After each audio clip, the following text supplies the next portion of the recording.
नमस्कार। कृषि दर्शन कार्यक्रम में आप सभी किसान भाई बहनों का स्वागत है। किसान भाइयों, जैसा कि आप जानते हैं, कृषि क्षेत्र का विकास पूरे देश के विकास को प्रोत्साहित करता है। इसीलिए कृषि दर्शन कार्यक्रम के माध्यम से हमारी कोशिश रहती है कि हम आप तक नई नई जानकारियां पहुंचाते रहें, ताकि आप इन जानकारियों से फ़ायदा ले सकें। पिछले दिनों क्या कुछ नई गतिविधियां रही, इसे जानने के लिए आइए देखते हैं सबसे पहले कार्यक्रम में खबरें खेती की। नदी मिलन से बढ़ेगी सिंचाई सुविधा, किसानों को बेहतर अवसर। चीनी उत्पादन बढ़ा, घरेलू मांग पूर्ति के साथ विदेशी मुद्रा भी। और नया कृषि शक्ति ट्रैक्टर सरकार का किसानों को तोहफा। नमस्कार, खबरें खेती की में आपका स्वागत है। मैं हूं सुषमा शर्मा। अब खबरें विस्तार से। नदियों वाले कुछ क्षेत्रों में सिंचाई के लिए पानी की कमी को दूर करने की दृष्टि से नदी मिलन यानी नदियों को जोड़ने की दिशा में विशेष प्रयास किए जा रहे हैं। प्रस्तुत है इस दिशा में सरकार की हालिया जानकारी से जुड़ी ये रिपोर्ट।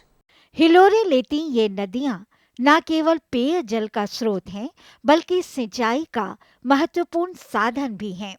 इसी सोच के साथ सरकार द्वारा देश भर की नदियों को आपस में जोड़ने की योजना बनाई गई है। मंत्रालय की हाल की रिपोर्ट के अनुसार इस परियोजना से 90% खेती योग्य भूमि में सिंचाई सुविधाएं उपलब्ध हो जाएंगी।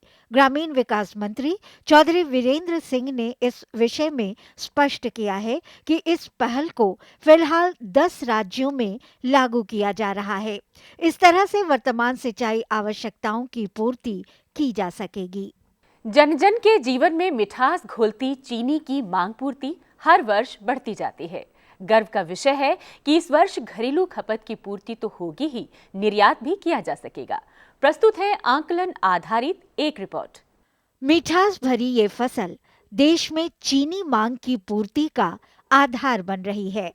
मंत्रालय की ताजा आकलन रिपोर्ट के अनुसार देश का चीनी उत्पादन चालू गन्ना पेराई गत वर्ष 15 में 5.6 लाख टन तक पहुंच गया है, जो गत वर्ष की अपेक्षा 22% अधिक है।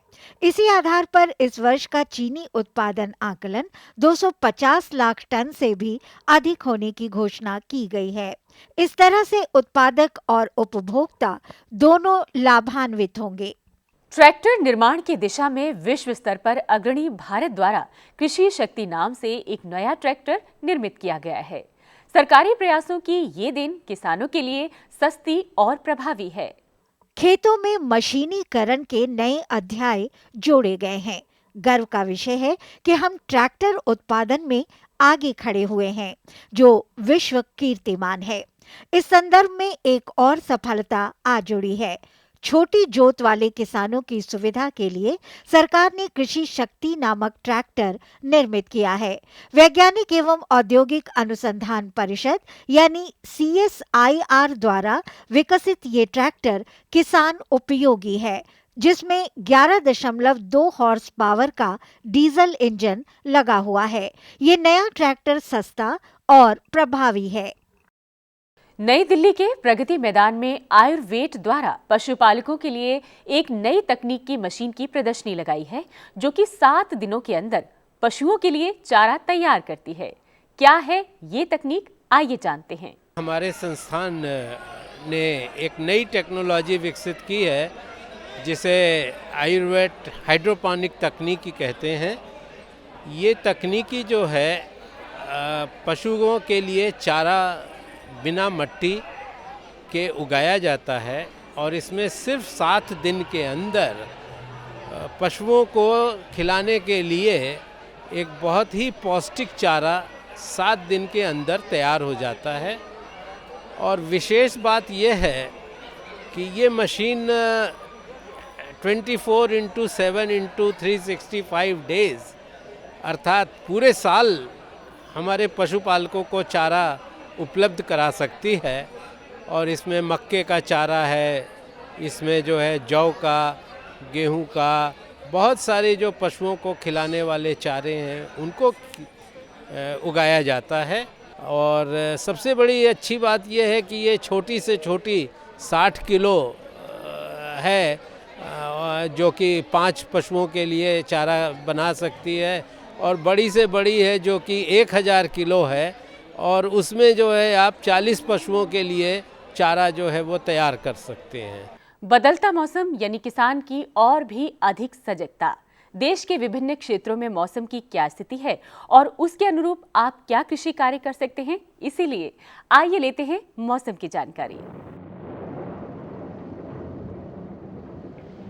मौसम विज्ञान विभाग के पूर्वानुमान के अनुसार अंडमान और निकोबार द्वीप समूह तथा सुदूर दक्षिण प्रायद्वीपीय भारत में अनेक स्थानों पर वर्षा अथवा गरज के साथ बौछारें पड़ सकती हैं। अरुणाचल प्रदेश, असम और मेघालय तथा शेष दक्षिण प्रायद्वीप भारत में 1 या 2 स्थानों पर वर्षा अथवा गरज के साथ बौछारें पड़ सकती हैं। वहीं पश्चिमी हिमालय क्षेत्र नए पश्चिमी विक्षोभ से प्रभावित हो सकता है। देश के शेष भागों में शुष्क मौसम रहने की संभावना है। और अब एक नजर मंडी समीक्षा पर भी डाल ली जाए। देश की विभिन्न कृषि उपज मंडियों में इन दिनों हरी सब्जियों की आवक जोरों पर है। इसका सीधा असर दलहन पर पड़ा है। रिपोर्ट के अनुसार दालों की बिक्री 30% तक घट गई है। अरहर, मूंग, मसूर की दाल विशेष तौर पर प्रभावित हुई हैं। वहीं दूसरी ओर गुड़ की मांग 13% बढ़ी है, तो चीनी मंदी की ओर है। खेती की खबरों में आज इतना ही। कृषि दर्शन कार्यक्रम में और अधिक रोचक और ज्ञानवर्धक जानकारियों के लिए देखते रहिए कृषि दर्शन। ये लो और बताओ। बस। अरे ये क्या भैया जी, बस इतनी सी रासायनिक खाद? किसानी छोड़ रहे हो क्या? किसानी नहीं, नादानी छोड़ रहे हैं। मिट्टी की जांच कराई है। अब तो लालाजी जितनी जरूरत है उतने ही उर्वरक खेत में डालेंगे। हाँ, किसान भाई आज ही अपने जिले की नजदीकी भूमि परीक्षण प्रयोगशाला में मिट्टी की जांच जरूर करवाएं और मिट्टी में पोषक तत्व, नमी व पौधे के विकास को देखते हुए केवल जरूरत के अनुसार ही पोषक तत्व डालें। और हाँ, मिट्टी में गंधक, जस्ता, बोरोन जैसे सूक्ष्म पोषक तत्वों का पता लगाना भी न भूलें। उर्वरक और जैविक खाद के सही उपयोग से भूमि का उपजाऊपन बनाए रखें, उत्पादकता बढ़ाएं, खर्चा घटाएं और बहुमूल्य विदेशी मुद्रा बचाने में भी सहयोग दें। और हाँ, धीमी गति से नाइट्रोजन उपलब्ध कराने वाले उर्वरकों जैसे नीम लेपित यूरिया को प्राथमिकता दें और यूरिया का पत्तों पर छिड़काव करें। अरे वाह, तू तो सचमुच समझदार हो गया रे। अधिक जानकारी के लिए संपर्क करें जिला कृषि अधिकारी या किसान कॉल सेंटर। किसान भाइयों, यकीन मानिए जब आपकी चिट्ठियां और ईमेल्स हमें प्राप्त होती है तो बेहद खुशी होती है।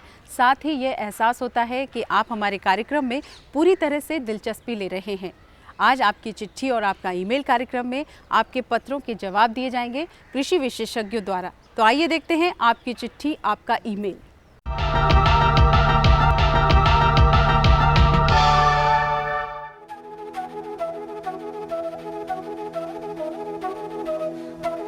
किसान भाइयों, आपकी चिट्ठी, आपका ईमेल कार्यक्रम में आप सभी का स्वागत है। मौसम में ठंडक ने दस्तक दे दी है। इसकी चपेट में न सिर्फ इंसान आ रहे हैं बल्कि जानवर भी इसकी गिरफ्त में आकर बीमारियों की चपेट में आ रहे हैं। जानवर इसकी चपेट में ना आ पाएं, इसके लिए सावधानी बरतनी होगी जिससे जानवर बीमार ना होने पाएं। अगर जानवरों को कोई बीमारी लग जाए तो जरूरी है कि उनका सही तरीके से उपचार किया जाए। हमारा आज का कार्यक्रम जानवरों की बीमारी पर केंद्रित है और आपके पत्रों व ईमेल से प्राप्त सवालों का जवाब दे रहे हैं कृषि विज्ञान केंद्र उजवा के पशु विशेषज्ञ डॉक्टर हिमांशु पांडे। तो आइए इनसे जानते हैं आपके सवालों के जवाब। तो सबसे पहले जो हम पत्र ले रहे हैं वो आया है हमारे पास सिरवा बांधा छत्तीसगढ़ भुवन दास जांगिड़ जी का, और ये पूछते हैं कि अभी ठंड का मौसम चल रहा है। इस ठंड के मौसम में दुधारू पशुओं और नवजात पशुओं की देखभाल किस प्रकार से की जाए ताकि वह स्वस्थ रहें और अच्छी तरह से दूध दे सके। तो इसके बारे में हम जानकारी लेंगे डॉक्टर हिमांशु जी से। मैं आपको बताना चाहूँगा भुवन दास जी की ऐसी स्थिति जब ठंड का मौसम चालू होता है तो जहाँ पर भी शेड बना हुआ है उस शेड के चारों तरफ आप जो बोरी वगैरह होती हैं उनसे शेड बिल्कुल बंद कर दीजिए जिससे कि अंदर हवा ना आने पाए, क्योंकि अभी नवंबर दिसंबर का शुरुआती महीना है। यदि ठंडी हवाएं अंदर आएंगी तो हमारे पशुओं को बहुत ज़्यादा प्रभावित करेंगी। खासकर जो छोटे बछड़े होते हैं उनको निमोनिया बीमारी हो जाती है और निमोनिया एक बार आने के बाद हमारा जो छोटा बच्चा होता है बहुत तकलीफ में आ जाता है, फिर उसका हमें पूर्णतः इलाज कराना पड़ता है। तो सबसे पहले यही करें कि जो भी हवा आने के रास्ते हैं उनको पूरी तरीके से आप बंद कर दीजिए। दूसरी चीज़ है जो पशुओं को नहलाने की है कि जो हमारे पशु नहलाए जाएं उनको आप 11-12 बजे के पहले अपने शेड के बाहर निकाल के ना नहलाएं, क्योंकि सुबह 9-10 बजे तक सुबह के टाइम में काफ़ी ठंड रहती है, तो उसमें पशुओं को दिक्कत हो सकती है। और प्रयास यही करिए कि जब हमारे पशु नहलाए जाएं तो उनको ताज़े चलते हुए पानी से नहलाएं, रुके हुए पानी से कदाप न पिलाएं, क्योंकि यदि रुके हुए पानी से आप नहलाएंगे तो उनको ठंड लगने की समस्या रहती है। साथ में जो छोटे बच्चे इस समय पैदा होते हैं तो उनके लिए यही है कि छोटे बच्चे जब पैदा हो जाएं तो उनको तुरंत बोरी या टाट के कपड़े से रगड़ दीजिए, क्योंकि यदि आप नहीं रगड़ते हैं अक्सर क्या होती है, जो उसकी माँ होती गाय या भैंस उसको चाटती है तो उससे उसका शरीर गीला रहता है। तो ऐसी स्थिति में उसको तुरंत आप बोरी या टाट के टुकड़े से रगड़ दें, जिससे कि उनके अंदर निमोनिया है या खांसी है, जुकाम बनता है, इस तरीके की जो बीमारियां हैं वह नहीं पनपने पाएंगी। खासकर छोटे बच्चों में निमोनिया जीवाणु से फैलने वाली बीमारी आती है। यदि वो बीमारी आ जाती है जीवाणु से फैलने वाली, तो छोटे बच्चों को आप तुरंत जाके पशु चिकित्सक से संपर्क करके दवा दिलवा दीजिए। और यदि पशुओं को जुकाम या खांसी आती है तो उसके लिए देसी तरीका यही है कि थोड़ा सा अजवाइन का, हींग का पानी है जो मिला हुआ, वो आप उसको थोड़ा सा पानी पिलवाएं, और साथ में यदि आपके पास हल्दी, गुड़, इस तरीके की चीज़ें हैं तो उसका मिक्सचर मिलवा के आप पशु को दीजिएगा। छोटे बच्चों को दे सकते हैं, बड़े पशुओं को भी यदि आप गुड़ देते हैं तो छोटे बच्चों को उनके द्वारा आने वाली बीमारियां, जुकाम वगैरह, खांसी नहीं आएंगी और पशु आपका स्वस्थ रहेगा। तो इस तरीके से आप देखभाल करिए, इससे ठंडक के मौसम में आप बचाएंगे तो पशु अच्छा रहेगा। पशुपालन से जुड़ी हुई जानकारी प्राप्त करने के लिए कुछ हमारे पास ईमेल्स भी प्राप्त हुए हैं, और इन ईमेल्स में सबसे पहला जो ईमेल मैं ले रही हूँ वो है राज चौधरी जी का, और इन्होंने पूछा है कि मुझे बकरी पालन के बारे में जानकारी चाहिए, और इसका जवाब देंगे डॉक्टर RN शर्मा जी से। चौधरी साहब, ये जो बकरी पालन है ये 2 प्रकार से किया जा सकता है। चूँकि आपने अपने मेल के अंदर अपना पता नहीं लिखा, तो आप जिस क्षेत्र में रहते हैं उसको उस क्षेत्र में आप देखें कि कौन सी नस्ल की बकरी पाई जाती है। वैसे अगर आपके क्षेत्र के अंदर आपके पास चारागाह उत्पन्न है, बकरी चराने की जगह है, तो बहुत सारी बकरियां की प्रजाति हैं, जैसे उसमें बीटल है, जमुनापारी है, जखराना है, इस तरह की बकरी पाल सकते हैं। अगर आपके पास में चारागाह की कमी है और घर पर ही बकरी पालन करना चाहते हैं तो एक बर्बरी नस्ल की बकरी मिलती है, और इसको घर पर ही रखकर चारा दाना खिलाकर हम पाल सकते हैं। इसको बाहर चराने की ज़रूरत नहीं है। बकरी के लिए देखा गया है कि जब भी आप बकरी रखें तो उसके लिए पशु घर भी बनाना ज़रूरी है, और पशु घर के लिए चाहिए कि उसमें जैसा जाड़े के मौसम के लिए बचाव भी चाहिए, और उनके लिए बाहर जो बाड़ा भी होना चाहिए, ताकि वो सर्दी के मौसम में धूप में भी रह सकें और अच्छी तरह से चारा दाना वो खा सकें। और जहाँ तक उनके चारे दाने की बात है, तो अगर चारागाह उत्पन्न है, अगर मान लो झाड़ियाँ हैं, तो ये बकरियाँ जो है वहाँ पर जाना पसंद करती हैं और अपना पेट भर लेती हैं। उसमें खर्चा भी हमारे किसान का कम लगता है। लेकिन बकरी को अगर मान लो घर पे रखना है या चराई के साथ साथ उसको थोड़ा सा दाना देना भी चाहिए, उसमें से 200 से 250 ग्राम, और बड़ी बकरी के लिए आधा किलो तक अगर हम दाना देते हैं तो उससे जो उसकी जो दूध देने की क्षमता है वो भी बढ़ी जाएगी, और वो बच्चे भी साल में ये 2 बार ब्याती है, तो उससे बच्चे भी अच्छी तरह से मतलब अच्छी संख्या में भी होंगे, क्योंकि अगर चारा दाना अच्छा नहीं होगा तो उसमें देखा गया है कि बच्चों की संख्या भी कम होती है। जहाँ तक इसमें बकरी की बीमारियों की बात है, इसमें मुख्यतः एंटीरोटॉक्सिमिया नामक बीमारी हो जाती है, और इसको टीकाकरण करने से इसका बचाव हो जाता है। बाकी मुँह खुर का टीका भी इसमें लगाया जा सकता है, और विशेषकर जो सर्दी का मौसम है उसमें जो है इसको बकरियों को बचाना बहुत ज़रूरी है। मैं तो ये चाहूँगा कि आप केंद्रीय बकरी अनुसंधान संस्थान जो कि फरे में है, जिला मथुरा यूपी में पड़ता है, आप उसकी वेबसाइट पर जाएं तो वहाँ पर इस संस्थान के अंदर बकरी पालन के बारे में प्रशिक्षण की सुविधा है। तो आप वहाँ पर जाकर विस्तृत रूप से इसका प्रशिक्षण लें और तभी इसके लिए आप बकरी पालन शुरू करें। आमतौर पर पशुओं में कई तरह की बीमारियां उत्पन्न होती है, और इसी से संबंधित हमारे पास अगला खत जो आया है मध्य प्रदेश जिला खंडवा से मोर टक्का माफी जगन्नाथ पटेल जी का, और इनका पूछना है कि पशुओं में होने वाली बीमारियां कौन कौन सी है और उनका उपचार कब और कैसे किया जाए। पशुओं में कई तरीके की बीमारियां होती हैं। कुछ तो जीवाणुओं से फैलने वाली बीमारियां होती पटेल जी, और कुछ विषाणुओं से फैलने वाली होती हैं, तथा कुछ जो बीमारियां होती हैं वो मेटाबॉलिक होती हैं। तो जो जीवाणुओं से इस मौसम में जो काफ़ी बीमारी फैलती है, उसमें थनैला एक बीमारी है जो कि एक जीवाणु के द्वारा होती है, और यह जीवाणु थनों के माध्यम से पशु के अंदर प्रवेश करता है और पशु को खराब कर देता है, जिससे पशु बिल्कुल दूध नहीं दे पाता है। तो उसके लिए आपको, यदि आप कभी भी देखें कि आपके जो पशु हैं उनके थनों से यदि कभी खून आ रहा है या दूध में कोई भी मवाद सा चीज़ आ रही है पीले कलर की, तो उसे आप तुरंत पशु चिकित्सक को दिखाएं, या आप तुरंत ही ऐसी कोई भी स्थिति देखते हैं तो आप थन के लिए आप थोड़ा सा सरसों का तेल लेके थन पर लगा दीजिए, जिससे कि थन कड़े होते हैं तो ढीले हो जाते हैं और ये समस्या हल्की फुल्की है तो ठीक हो जाएगी। और बड़े स्तर पर यदि समस्या हो जाती है तो इसमें मैस्टालाइन ट्यूब का आपको प्रयोग करना चाहिए, जो थनों के चारों तरफ आप अच्छे तरीके से लगा दीजिए। यदि मैस्टालाइन ट्यूब से भी आपका थन ठीक नहीं होता है तो ऐसी स्थिति में आपको पशु चिकित्सक से संपर्क करके इसका पूर्ण इलाज कराना चाहिए। जो दूसरी बीमारी इस समय आती है वो गला घोंटू की समस्या कई बार इस समय आती है। इसमें क्या होता है, अक्सर जो हमारे पशु होते हैं उनकी गर्दन में काफ़ी सूजन हो जाती है और जीभ उनकी बाहर निकल आती है।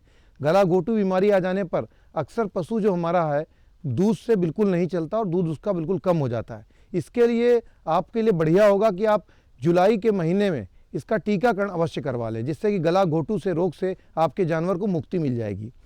और जो बीमारी आती है विषाणु के द्वारा फैलने वाली, वो कई बीमारियां होती हैं, पर उसमें खुरपका मुहपका का बीमारी होती है। इसका आप टीकाकरण अक्टूबर नवंबर के महीने में अवश्य कराएं। यदि आप टीकाकरण नहीं कराएंगे तो आपके पशुओं को मुंह खुर आपके पक जाएंगे और उनको दिक्कतें चालू हो जाएंगी। साथ में मेटाबॉलिक जो डिसऑर्डर होता है उसमें एक अफारा बीमारी होती है, खासकर मौसम चेंज हो रहा है, ठंड का मौसम आ रहा है, तो इससे पशुओं के जो पेट में गैसेस भर जाती है, अक्सर बाई को फूली हुई दिखाई देती है। ऐसी स्थिति में आप उनको तुरंत अपने घर पर, यदि आपके अजवाइन है तो अजवाइन थोड़ा सा गर्म पानी में गुनगुने में मिला के 1 लीटर पानी में 50 ग्राम अजवाइन उनको तुरंत पिला दीजिए, जिससे उनका हल्का फुल्का अफरा है हट जाएगा। फिर यदि जानवर ने ज़्यादा मात्रा में बाँट खा लिया है या अधिक मात्रा में हरा चारा खाया है तो ऐसी स्थिति में उनको जो है उसमें सरसों का तेल 500 ml आपको पिलाना चाहिए। और साथ में आपको इसके अलावा ज़्यादा मात्रा में दिक्कतें उसकी आ रही हैं तो उसके लिए आपको तुरंत पशु चिकित्सक से संपर्क करना चाहिए और वो ट्रोकार कैनुला से उसकी पूरी गैसेस निकाल देते हैं। इसके अलावा बीमारी जो होती है अक्सर इस मौसम में देखा गया कि गायों को दुग्ध ज्वर की समस्या काफ़ी आती है, क्योंकि मौसम बदल रहा है। यदि गायों में कैल्शियम की कमी हो जाती है ब्याने के समय तो दुग्ध ज्वर समस्या होती है और हमारा जो गाय भैंस है, खासकर गायें, वो गर्दन पूरी तरीके से मोड़ के कमी बैठ जाती हैं और उनका बुखार जो है वो नॉर्मल जो टेम्परेचर है 101-102 डिग्री फ़ारेनहाइट उससे भी कम चला जाता है। तो ऐसी स्थिति में उनको तुरंत आप या तो बाहर से कैल्शियम पिलवाएं या कैल्शियम बोरोग्लूकोनेट के इंजेक्शन लगवाइए। किसान साथी, मैं आपको ये बताना चाहूँगा कि इस मौसम में वाह्य परजीवियों का भी प्रकोप होता है। तो वाह्य परजीवियों के प्रकोप होने की स्थिति में आपको उनको जो यदि उनके शरीर में आपको चीचड़ वगैरह कहीं लगे दिखते हैं तो सबसे पहले तो आप शेड के चारों तरफ अच्छे तरीके से सफाई कर दीजिएगा और मैलाथियन डस्ट से जहाँ पर आपके शेड बना हुआ है ऊपर साइड उनमें आप छिड़काव करा दीजिएगा, जिससे कि कोई भी कीड़े मकोड़े, कोई भी आपके जो पैरासाइट्स हैं वो ना रह जाए। इसके अलावा यदि फिर भी पशु के शरीर पर आपको कीड़े मकोड़े या पैरासाइट्स दिखते हैं तो उनके लिए आप टिकोवर्म दवा आती है 1 ml 1 लीटर पानी में मिलाकर आप उसका इस्तेमाल कर दीजिए तो उसके ख़त्म हो जाएंगे। यदि जो टिक्स हैं वो ज़्यादा मात्रा में हैं तो उसके लिए आप हाईटेक का इंजेक्शन भैंसों को 2.5 ml का और छोटे पशुओं को आधा ml का आप लगवा देंगे तो उससे जो इसके एक्टोपैरासाइट है वो समाप्त हो जाएंगे। तो इस तरीके की आप इस मौसम में बीमारियां आती हैं तो इससे आप बचाव करिए। अगला जो ईमेल हमें प्राप्त हुआ है विनय अग्रवाल का। इन्होंने हमारे कृषि दर्शन कार्यक्रम की तारीफ़ की है और तारीफ़ के लिए बहुत बहुत शुक्रिया। और आगे इन्होंने पूछा है कि इनका जो एक छोटा सा एक डेयरी प्लांट है और उसमें ये गाय पालते हैं और इनका पूछना है कि मुझे फोडर के बारे में अधिक से अधिक जानकारी दें। मैं इसके बारे में बताना चाहता हूं कि जो पशु आहार है उसमें हरे चारे का एक अपना महत्व होता है। हरा चारा पशुओं के लिए न केवल बहुत सारे विटामिन्स, बहुत सारे जो है खनिज तत्व उससे मिलते हैं, बल्कि पशु को वो अच्छा भी लगता है तथा इससे पशु का पेट भी साफ रहता है, उसको कब्ज नहीं होती और जो अच्छी मात्रा में वो दूध देता है। तो उसके लिए चाहिए कि हमारे जो किसान भाई हैं अग्रवाल जी ये मौसमी हरा चारा लगाएं। और इसमें देखा गया है कि जो इनके क्षेत्र के अंदर उगाई जाने वाली चारे की फसलें विशेषकर जो रबी का जो चारा है उसमें बरसीम लगा सकते हैं, रिजका लगा सकते हैं और जई लगा सकते हैं। और जहाँ तक खरीफ का सीज़न है उसमें चरी लगा सकते हैं और सूडन सोरगम ग्रास भी आती है और बाजरी का भी उपयोग हो सकता है इसमें, और लोबिया, ये प्रमुखतः जो है हरे चारे, मौसमी हरे चारे मतलब ये लगा सकते हैं। और अगर कुछ मौसम ऐसा है कि अगर मान लो चारा इनके पास में अधिक है और तो उसका लिए साइलेज भी बना सकते हैं उसमें। और साइलेज बनाने के लिए ये है कि जब हरे चारे के अंदर विशेषकर जो मक्का है या जो ज्वार है उसमें जो नमी अगर 20% के आसपास रहे तो उसको मशीन से काट कर वो ज़मीन में एक गड्ढा बना लेते हैं और उसमें उसको अच्छी तरह से दबाते हैं ताकि उसकी गैस निकल जाए, हवा निकल जाए, और उसको फिर मिट्टी से दबा देते हैं। तो इस तरह से ये साइलेज भी बना सकते हैं जो ऐसे समय में भी काम आ सकता है जब इनके पास हरे चारे की कमी होती है। साइलेज के द्वारा हमारे पशु को खिलाने से उसको ऐसा ही तत्व प्राप्त होते हैं जैसे हरे चारे से मिलता हो और उनका स्वाद भी बना रहता है। तो ये साइलेज बनाकर भी मतलब अपने पशुओं से ज़्यादा दूध उत्पादन कर सकते हैं। जहाँ तक बात है अपना प्रोजेक्ट बड़ा करने के लिए, तो देखिए हर राज्य सरकार है, उड़ीसा सरकार भी हमारे पशुपालकों को बहुत मदद करती है और उसमें डेयरी से संबंधित बहुत सारी योजनाएं जो है वो चलाती है। तो मेरा सुझाव ये है कि अपने जो नज़दीक के पशु चिकित्सक हैं या जो केंद्र जो ज़िले के अंदर कृषि विज्ञान केंद्र है वहाँ पर ये संपर्क करें और इन कृषि विज्ञान केंद्र पर जो डेयरी से संबंधित प्रशिक्षण दिया जाता है वहाँ पर न केवल पशुओं के चारे के बारे में बल्कि उनकी नस्ल के बारे में, पशु प्रबंधन के बारे में, रोगों के बारे में, मतलब हर तरह की जानकारी दी जाती है तथा बैंकों से किस तरह से ये ऋण लेकर अपनी डेयरी व्यवसाय को बढ़ा सकते हैं इनको पूरी तरह से वहाँ पर जानकारी मिल जाएगी। तो आप जो है अगर कंप्यूटर इस्तेमाल करते हैं जैसे आपने मेल किया है तो आप वेबसाइट खोलें वहाँ पर कृषि विज्ञान केंद्र में अपने ज़िले के में, तो वो आपको पूरी जानकारी मिल जाएगी और उसके आधार पर ही आप अपने व्यवसाय को आगे बढ़ा सकते हैं। आजकल कृषि के क्षेत्र में नए पढ़े लिखे युवकों ने भी रुचि लेना शुरू कर दिया है। हमारी कृषि दर्शन की टीम ने एक ऐसे ही युवक से मुलाकात की और उन्होंने बताया कि उन्होंने बीटेक किया हुआ है और साथ ही उन्होंने पशुपालन का भी कोर्स किया है। पशुपालन का कोर्स करने के पीछे उनका उद्देश्य है कि वो आगे चलकर अपने कैरियर के तौर पर पशुपालन अपनाएं। तो आइए मिलते हैं अजय कुमार जी से। मैं अजय कुमार हयातपुर गांव से। डॉक्टर साहब आपसे जानना चाहता हूं कि अगर हम कोई डेयरी फार्म खोलना चाहते हैं तो उसमें कौन सी गाय भैंस किस नस्ल की रखें? हाँ, देखिए डेयरी व्यवसाय के लिए ज़रूरी है कि अच्छी नस्ल का पशु अगर होगा तो ज़्यादा से ज़्यादा दूध देगा। भैंस के लिए हम सिफारिश करते हैं अगर हमारे पशुपालक भाई डेयरी के अंदर भैंस रखते हैं तो उसमें मुर्रा नस्ल की भैंस जो है उत्तम मानी जाती है और ये हमारे हरियाणा प्रदेश में रोहतक, जींद, हिसार के क्षेत्रों में काफ़ी संख्या में मिलती है। तो आप जो भैंस पालें तो मुर्रा नस्ल की पालें और अगर गाय आपने रखनी है तो उसके लिए जो संकर नस्ल की गाय है विशेषकर साहिवाल और फ्रीजन का क्रॉस हो या जैसे अपने जो आपके क्षेत्र के अंदर जो गाय की नस्ल पाई जाती है उसका फ्रीजन से या जर्सी से जो संकर करके उस तरह की जो गाय होती हैं उनको आप रखें तो इससे ज़्यादा से ज़्यादा फ़ायदा मिलता है। क्योंकि ये जो संकर नस्ल की गाय हैं ये कम उम्र में ही प्रजनन योग्य हो जाती हैं, लंबे समय तक दूध देती हैं और इनकी दूध की मात्रा भी 4 से 5 हज़ार लीटर प्रति ब्यात होती है और ये हमारे देश की जलवायु में अच्छी तरह से भी इनका रखरखाव करना आसान होता है। डॉक्टर साहब, मुर्रा भैंस के अलावा हम इसमें कौन सी और भैंस मिला सकते हैं मतलब डेयरी फार्म में?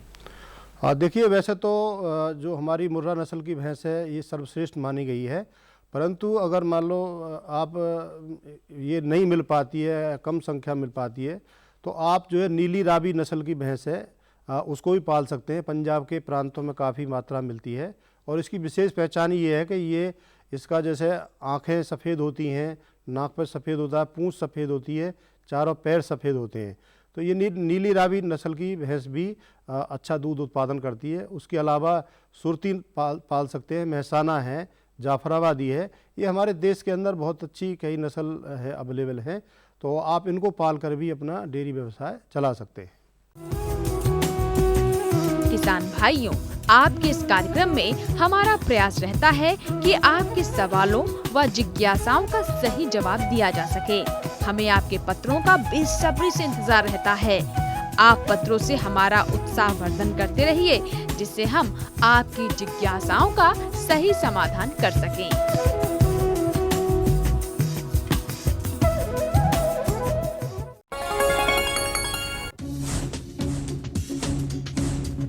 जुड़िए हमारे साथ ट्विटर पर twitter.com/कृषिदर्शन-dd, फेसबुक पर facebook.com/कृषिदर्शन-dd और देखिए कृषि दर्शन अब यूट्यूब पर भी youtube.com/user/कृषिदर्शन-dd। भेजें हमें मेल कृषिदर्शन-dd@gmail.com पर। आपको हमारा कार्यक्रम कृषि दर्शन कैसा लगा? अपने सुझाव, प्रतिक्रियाएं एवं सवाल हमें इस पते पर भेजें। कृषि दर्शन, कमरा नंबर 10, CPC दूरदर्शन, खेलगांव, नई दिल्ली 110049। किसान भाइयों, आपने हमारा पता तो नोट कर ही लिया होगा। जाने से पहले बता दें, कल प्रसारित होने वाले कृषि दर्शन कार्यक्रम के मुख्य आकर्षण क्या होंगे। मौसम की जानकारी तो होगी, साथ ही कृषि मंत्रालय द्वारा निर्मित फिल्म भी दिखाई जाएगी। तो फिलहाल हमें दीजिए इजाज़त, इस वादे के साथ कल फिर मुलाकात होगी। तब तक के लिए नमस्कार।